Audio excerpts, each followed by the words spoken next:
Ladies and gentlemen, my name is Keith, and welcome to my preview of the CFL Awards. Every year during Grey Cup week, one of the events is getting all of the top players together, getting them dressed up, and handing out some hardware. The CFL Awards is a tradition as long as I can remember, and I think it's pretty awesome.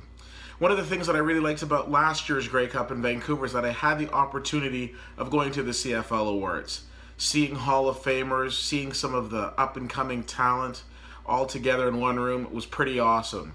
Seeing people walking around with their Grey Cup rings and seeing all of that tradition in one room, it's pretty exciting.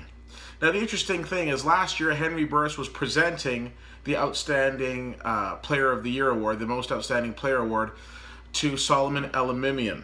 Unfortunately, Solomon went through a season-ending injury pretty early on in the season, and he didn't have the opportunity of being nominated.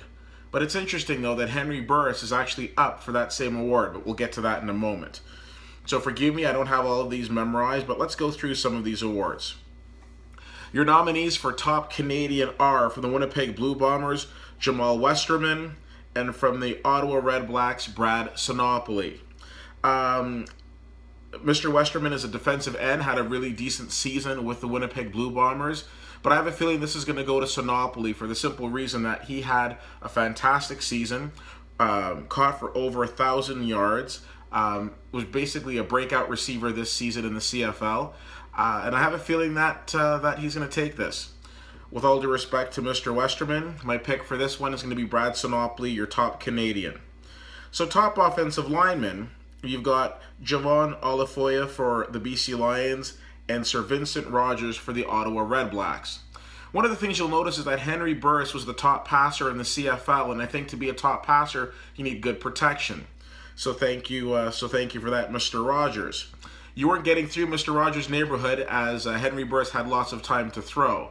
Now, Olafoya for the BC Lions is no stranger to this award, being nominated several times before and also winning. But again, due to the momentum of Ottawa and the great season that they had, I'm going to go with Sir Vincent Rogers on this one.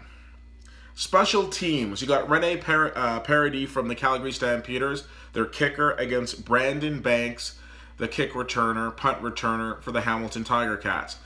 If there's any award that is guaranteed, I believe it's this one. I don't see how Brandon Banks loses this award. He is a game changer in every sense of the word. As soon as he gets the ball, pretty much the cameras come up and you start taking pictures because you want to see what he's going to do. I don't see him losing this at all. Rene Paradis is a fantastic kicker. He's extremely consistent, and as we like to say, he's money. But he's not Speedy Banks, and I honestly don't see Banks losing this.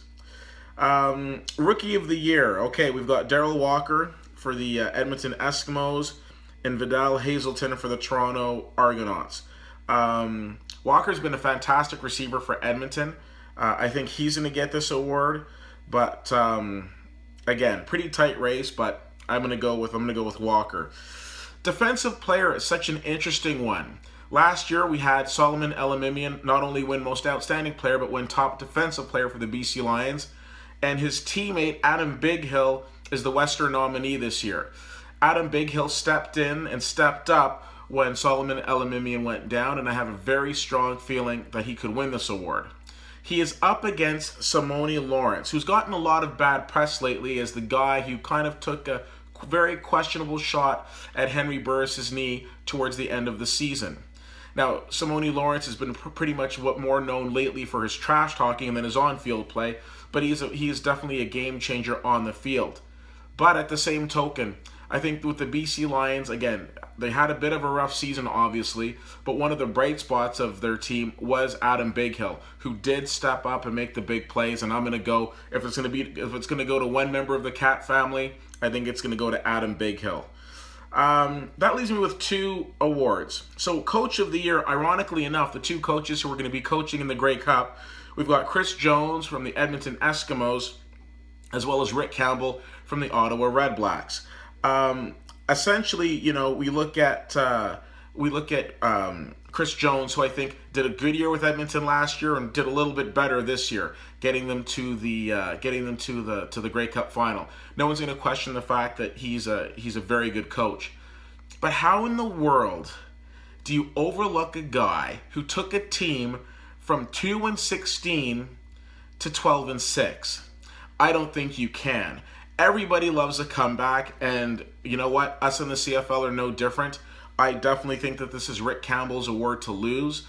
With all due respect to Mr. Jones, I definitely see Rick Campbell heading up on the stage and picking up this award, a well-deserved award for turning an expansion franchise pretty much on its head and going from 2-16 to 12-6.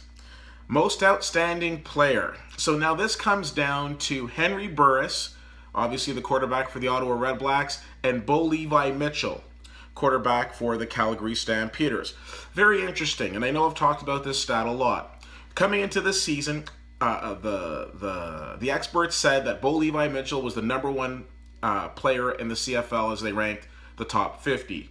Henry Burris didn't even make the top 40. Henry Burris, however, has emerged as the best quarterback in the CFL this year. And he's done it because he's had that great protection. He's done it because he's got, in my opinion, the best receiving core in the league. To me, it would be very difficult for me to imagine him not winning this award. I think Bo Levi Mitchell is a very good quarterback, and he did a lot of great things in Calgary. Let's be honest here. Calgary went 14-4. The only reason they didn't finish first is because they lost a tiebreaker to Edmonton, and he has been extremely consistent. A lot of respect to Bo Levi Mitchell in that offense, that Dave Dickinson run offense, especially last weekend in the Western Final. Would have been very easy for them to pack up when they were down by about 4 touchdowns, but they kept coming and they kept trying, and up until towards the end of the game, they kept on scoring. Bo Levi Mitchell is a leader, and I would expect nothing less than somebody who's under a John Huffnagel offense, or John Huffnagel team, I should say, Dave Dickinson offense. But at the same token, the flip side of that coin, you got Henry Burris, who came into Ottawa last year, and with all due respect, was booed more times than he was cheered last year, comes back this year, has a couple of drives which aren't the greatest, but at the same token, we are looking at a guy who was the top passer in this league, who led a team from having 2 wins last year to being in the Grey Cup. Again, we love a comeback, and my vote's going to go with Henry Burris. So Henry Burris is going to be my pick for most outstanding player. Feel free to agree, feel free to disagree. What do you think? Let me know. CFL_fan on Twitter, Facebook.com/WittyWhittier, and WittyWhittier.com. Really appreciate you taking the time to check this out, and hope you get a chance to watch the CFL Awards. It's going to be quite exciting. My name's Keith, and that's been my view from the 40.